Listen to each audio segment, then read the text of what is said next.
Adam Smith and Larry Daly from Colorado Shooting Sports. We actually just had a rifle come in a little bit ago, and we wanted to talk a little bit about what we're seeing. Customer came in with an old 22, it's a semi-auto, and he bought it at a pawn shop, which we're actually going to get to here in a second. But he was wondering why, when he tried to fire it, the cartridges would explode out the ejection port. We found something very interesting when he first looked at it. The reason for the explosion was pretty easy to figure out. It had a bullet actually still stuck in the bore. And the fact that there was only one bullet, but he'd fired multiple cartridges, has me thinking that the bullet fired, something was obstructing, something was already stuck. He fired around behind it. That sent this round out, but left the round he fired inside. And this happened over and over. Sort of like the little balls on the desk that go tick, tick, tick. Keep moving and just kinetic motion. Same basic idea. So, this brings up a couple of really interesting points. The first is, never, ever, ever, ever, ever assume a firearm is safe to fire, no matter where you got it.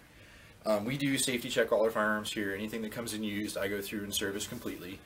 However, I've had new guns straight out of the box from various manufacturers that actually had defects that could have been dangerous, particularly if you're using it for personal defense. They would have failed you, but I've had some that were actually unsafe right out of the box. So the first thing you should always do whenever you buy a gun, whether it's a pawn shop or whether it's even from us, is check it. Make sure everything's okay with the gun. Yeah, part of that for rifles is any firearm is checking the bore. Handguns, that's easy. You can usually just look down the bore and see it. Rifles, because of the length of bore, you tend to want to use something like a cleaning rod to check it. This gentleman did not have a cleaning rod with which to try to drive out his obstruction. So any rifle cleaning rod will do. It has to be rigid. So, you know, a bore snake is handy for cleaning bores, but it's not so good for driving out obstructions. I have a couple of various size cleaning rods. You want to make sure that whatever you have is appropriate for your bore size, of course, but it has to be rigid and stiff. And again, this is just the rod, not necessarily the brush, because the rod, it has plenty of clearance on all sides of the barrel, so that if you have anything in there, you're going to be able to push it out. Yep. It also comes up with the, just because you bought it from someone in a store doesn't mean that they've checked it, inspected it, looked it over. It could be that they got it in as a trade-in or as a pawn and stuck it on the rack and never looked at it again. I'm fairly certain that nobody's going to intentionally sell you an unsafe firearm if they know it's unsafe. However, it is something we always, always, always must check.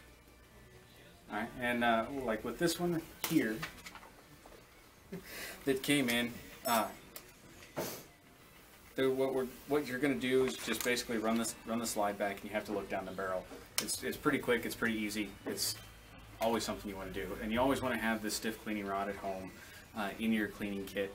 They're soft ones, they're nylon ones, board brushes, things like that. That stiff one is always going to come in handy for various projects. So this is actually the projectile as recovered from the rifle. And you can see where it obturated into the bore, the shiny stuff. That's where the jacket actually got shoved into the rifling. It was embedded. Bullets do not just fall through bores. And in fact, because of the number fired into this thing, I'm going to have to slug the barrel to make sure that it isn't actually damaged inside there from those repeated impacts.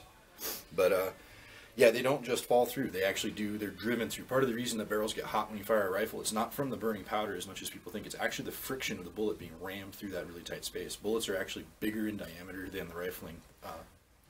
Anyway. If you have any questions, come in and see any of us here at Colorado Shooting Sports at 2435 8th Avenue, or call us at 970-395-0664. All right.